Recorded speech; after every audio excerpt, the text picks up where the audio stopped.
नाशिकच्या गंगापूर रोडवरील फ्लॅटमध्ये दररोज रात्री 3:12 दार आपोआप उघडत होतं.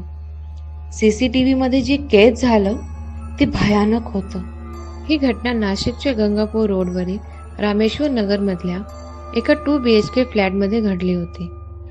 अमोल आणि त्याची पत्नी नव्याने त्या फ्लॅटमध्ये राहायला आले होते. फ्लॅट छान होता. जवळ कॉलेज रोड, महात्मा नगर आणि डीमार्ट सगळं होतं. पण पहिल्या आठवड्यापासून एक विचित्र गोष्ट घडू लागली.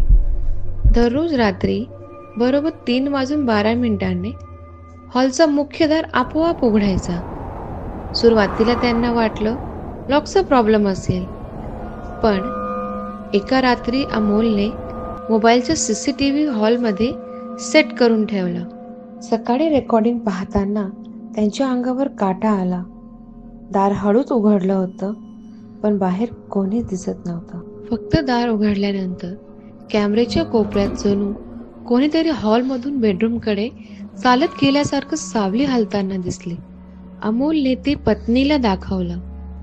ती काही क्षण शांत राहिली आणि म्हणाली, काल रात्री मला कोणीतरी बेडरूमच्या बाहेर उभं असल्यासारखं वाटलं होतं. दुसऱ्या रात्री त्यांनी पुन्हा सीसीटीव्ही लावला. यावेळी रात्री 3:12 दार परत उघडलं. पण यावेळी कॅमेऱ्यात अजून एक विचित्र गोष्ट दिसली. हॉलमधल्या सोफ्यावर कोणीतरी काही सेकंद बसल्यासारखं कुशन खाली गेला, पण स्क्रीनवर कोणीच नव्हतं. दुसऱ्या दिवशी सोसायटीच्या वॉचमॅनला विचारल्यावर तो म्हणाला, या फ्लॅटमध्ये आधी राहणारा एक बॅचलर मुलगा अचानक एका रात्री गायब झाला होता. त्यानंतर फ्लॅट बराच काळ रिकामा होता.